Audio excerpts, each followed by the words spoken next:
Welcome back to the weekend wrap. No production, just my thoughts. So as always, please like and subscribe, share with a friend, a colleague, a relative, an associate, an enemy, any and all in between, because it is appreciated. Okay, so weekend pretty much played out exactly as I expected. I did actually forget about the top rank card when I was doing basis picks. I guess it was a bit lucky I did, because obviously the Janibek Alim Kanala versus Michael Mikhailiovic, which was supposed to be the main event, got pulled on the Thursday night due to Janibek having a dehydration. I think he passed out due to dehydration, I guess, trying to make the weight. Be interesting to find out what exactly, if that was just maybe a one-off thing, or if making 160 has now become an issue and it's time for him to move up to 168. And if that is the case, he's in problems in terms of trying to find fights, because he's pretty much high risk, no reward whatsoever. I mean, he was barely a low reward at 160 with people not wanting to particularly face him. So yeah, we'll kind of keep an eye on that one. But it was headlined by Raymond Muataya and Tevin Farmer. And ultimately, what I will say is, in my predictions league, I did actually call that one correctly. I said that Muataya would win via a unanimous decision. Watching the fight, I actually thought that I had it a draw myself, like in terms of rounds. I did have it 5 rounds apiece. I thought Tevin Farmer, was putting in good work, especially early, just outboxing, jabbing, moving, staying defensive, blocking a lot of the shots. Muataya couldn't really get in. Then he got a point deduction in the 7th round, or was it the 8th? No, I think it might have been the 8th round. The points deduction happened, and that sort of basically, I feel like he was trying to sort of chase certain bits after that. That being said, I did feel like he worked well in the first half, and he did start to slow down a bit in the second. So I don't have an issue with Muataya winning. I did think he would. The scorecard, the 97-92 scorecard, I disagreed with, because Muataya didn't win 7 rounds in that fight. I reckon you could barely just about give him 6. The 96-93 card, okay, fine. But I had, as I said, 95-95. To be honest, I would have more said there was more rounds that Farmer was the likelier to win than Muataya. So if it was going to be like a 96 somewhere, I would have actually given it to him, but it would have ended up being a 95-94 with the point deduction. I think that did sort of sway things, because obviously I think it was the 8th round it came in, that became a 10-8. And I think they just immediately put it as a 10-8 because the point got deducted, even though I think that Tevin Farmer was actually doing very good in that round. So realistically, maybe you could have called it a 9-9 instead. And that's what I would have obviously had, the 95-94. But yeah, good showing. Ruben Villa got beat by Suleiman Sawena, I think his name is. And that pretty much totaled my my bet that I put on. Had a little accumulator on. Everyone else came in, including Methods. I did predict Muataya on points. Boots via knockout. The only other one, obviously, I was tempted. I'd put Hackitt as a decision, and then I changed it last minute, because on my predictions video basis picks and in the predictions league, I did have Hackitt doing a late stoppage. So yeah, I went against my instinct, and yeah, I lost on that one as well, but every other one came in correct. But yeah, talking about the card real quick, because there wasn't a huge amount on particularly. Khalil Cole versus Kwame Ritter was a nice little interesting fight for 2 rounds. Yeah, first round wasn't a huge amount in it, to be totally honest. It was very sort of nip and tuck, kind of cagey, where Khalil Cole was trying to find his range, just trying to sort of understand the angles from Kwame Ritter. But Ritter, really solid base, like very, very big legs, big calves. Like, so you would normally think that he would be able to take a shot. And to be fair, he did take a couple of decent-ish type ones, but Khalil Cole's got that big power. And yeah, he if you listen to him at the end of the second, when he was getting interviewed, and they were saying, "Oh, you said that you want Joshua Buatsi. Why is that?" He goes, "Yeah, well, because he's the man in the division. That's obviously I need to test myself against the best. Like, I guess he's the guy right now. Yeah, I wanted Craig Richards, but he lost, so I don't want him no more. I don't care about him now." I thought, okay, and unfortunately, that's the kind of rhetoric that we're gonna get. So you gotta give people a reason to want to fight you again. Unfortunately, but I've been high on Khalil Cole from from they announced it. I knew that, to me, that was the signing, because I had seen some of the amateur work and it was a name that I had heard of. And I've always kind of, anyone from that tri-state area, I like to take a look at. But yeah, for me, onwards and upwards. I'd like Eddie to get him out more often if possible. I know he's starting to fight in like 10 rounders and stuff now, but he had 2 rounds. Like, literally get him back out in September. There's no reason why he can't make another camp September. Then again, at the end of the year, like November, December, late November, mid-December time. Yeah, just keep him active and keep him building, working up those rankings. That's what I'd like to see. Then we had Sky Nicholson versus Deanna Vargas. Sky Nicholson pretty much dominated from round 1 to round 10. But what I will say is, because Deanna Vargas, basically kept trying to come forward and throw punches, even though she just didn't do it in an educated way, it made the fight a bit more entertaining, and that's ultimately what we're gonna need. But Sky, she's got some mustard on the shots. She just doesn't let her hands go enough. That's always the most annoying thing. I reckon that if she was fighting 3-minute rounds, she may actually be a much better fighter. She may even get the stoppages and stuff, because just the attrition, just the clean, accurate punching that she can throw with the power, she might start throwing an extra shot behind it, because now the girl is even more tired and worn out.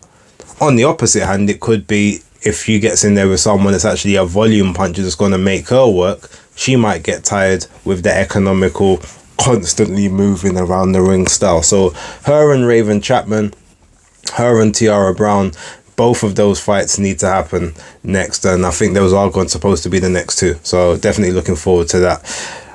Then we get to Jalil Hackitt versus Pete Dobson. Now this was my fight of the night in terms of intrigue. This is the fight I was most interested in watching. I wanted to see how it played out, and I've got to give, even though I gave Pete Dobson a lot of credit beforehand, I've even got to give him more, because, as I said, I thought this was gonna be, I thought he'd get caught with something early and then basically get worn out and stopped late. And the fight almost played out that way on a couple of moments, but he's got a chin and he's very defensible. I feel as if possibly if he had have let his hands go a little bit more earlier on, rather than trying to be the counter puncher and trying to just soak up that early pressure, he may have actually been able to do a bit more, because Jalil Hackitt was really tired from about around the middle of round 6 onwards. Like round 7, round 8, round 9, even though he was still working, you could see that he was visibly tired. Whereas he was tired, but Dobson actually looked hurt a lot of the times in there, or looked a bit more like worried. So I feel like if he had tried to step on a little earlier, yeah, you might have got caught with something, but you would have had more opportunities to either take it out of the judge's hands later or just make more of a case to win the fight. I had it scored 97-93, as did 2 of the judges. So, I feel vindicated again. My scoring was on point during the live. If anyone watched that, shout out to you. And the 96-94, again, I can't even argue, because there was definitely a case that Dobson could have won 4 rounds in the fight. But major learning fight for Hackitt, obviously 21 years old. So it's, he needs, these are the kind of tests that are going to stand him in good stead, but he can't be having too many of these back to back, especially when it starts like diluting the KO ratio, and obviously just they're taking more and more punishment in the gym. And clearly now he's got that scar tissue under the eye, which has opened up twice in the last 3 fights. So that's always, I think, going to consistently be a problem now, but such is life. Then we get to the main event, Boots versus Avanesyan. Look, it was a competent performance. One thing though is, and I've never seen Boots do this before, but he was constantly taking his attention away from his opponent. Sometimes, whether it was the referee saying certain things, I remember, I think it was in the second round, the referee said something. He looked over at the referee and then got caught with I think it was like a jab by Avanesyan afterwards, and there's a jab from the southpaw stance because Avanesyan switched. And also, I saw him looking out into the crowd at times, taking his focus away and then getting hit. It's like, keep your concentration on the guy in the ring. And again, I don't know if it's because it's the homecoming and there's so many familiar faces, but I haven't seen him do that before. But it's funny. You look at the two of them in the ring, he looked literally about 2 weight classes bigger than Avanesyan on fight night. He looked about 4 inches, 5 inches taller than him, even though he wasn't that much taller. But yeah, it was just the whole thing. It literally looked like a lightweight fighting a welterweight, or a welterweight fighting a middle/super middleweight. So but look, Avanesyan was game. He was managing to tuck up and not take too many big shots up top, but the body work was where it was really sort of counting. And in the first round is a really nasty, vicious low blow that he got caught with. And obviously it wasn't necessarily Boots' fault, because Boots dipped down, he went to throw the uppercut. Avanesyan kind of pushed, got his forearm on the back of the head, which kind of pushed Boots down. So he was at a lower center of gravity and trajectory, and Avanesyan also stepped into the shot, so it didn't have enough time to rise up past the groin guard. But you clearly saw where it knocked it, and yeah, Avanesyan was in pain for a little while. I remember I literally just saw the playback from Ring IQ's live watch along, and he was like, oh, he's gonna ham it up and be a princess about it. All right, take your 5 minutes. But then when they showed all the replays, he's like, oh, okay, maybe I got that one wrong. But yeah, it was but that, I thought to myself, oh, as soon as that happened, oh, that means his legs are gonna go now. He's probably gonna be food in round 2, round 3. But he came back, caught Boots with some shots, right hands, some uppercuts. They didn't look like there was a lot of power on a lot of them, but Boots was getting caught. And I can't remember who it was. Actually, I do remember, but I don't want to say, because I don't want someone to run back and make it sound as if I'm disparaging their opinion or whatever, because I'm not. Person's extremely knowledgeable in boxing and stuff. But I remember they said one time that Boots is like, oh, he's an excellent boxer, and he never gets hit, and the only time he'll get hit in a fight is if he wants you to hit him, so you open up.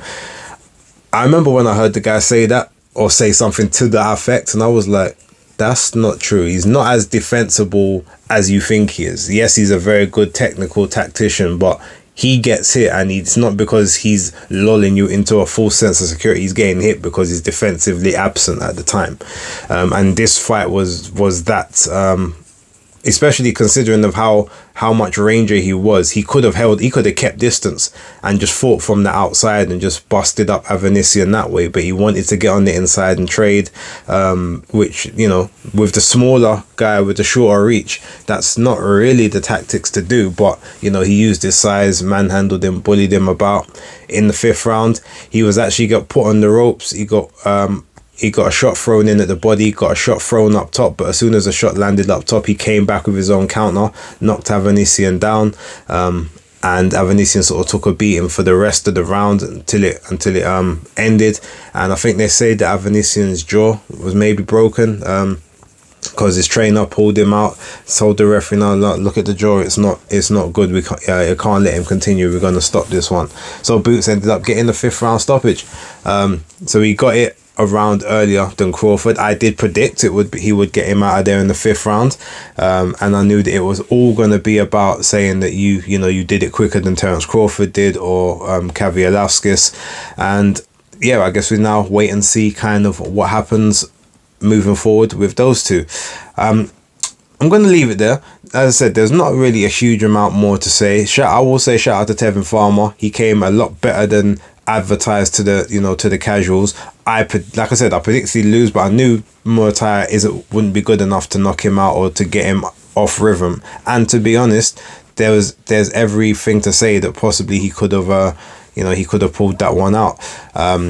But yeah, ultimately, it was a nice short weekend of boxing. It would have been perfect if that was a Saturday evening card rather than an overnight one. Then I could have had a very, very early night. But with that being said, at least there's not too much to go over. So thank you very much for watching this video. There will be some stuff during the week, but I don't know when. As you guys know, first half of this week especially is going to be chock-a-block with family stuff. I'm going to a Sunday service now in memory of the big pops. So yeah, with that being said, I will leave it there. Thank you guys for watching. Look out for updates on new stuff on the channel, possibly a couple more interviews and live streams. That's the point. Shout out to everyone who enjoyed the live stream interviews, and they preferred that. So that's something I'll be looking to do moving forward. But yeah, enjoy the rest of your weekend, and I'll catch you all soon. But until then, peace.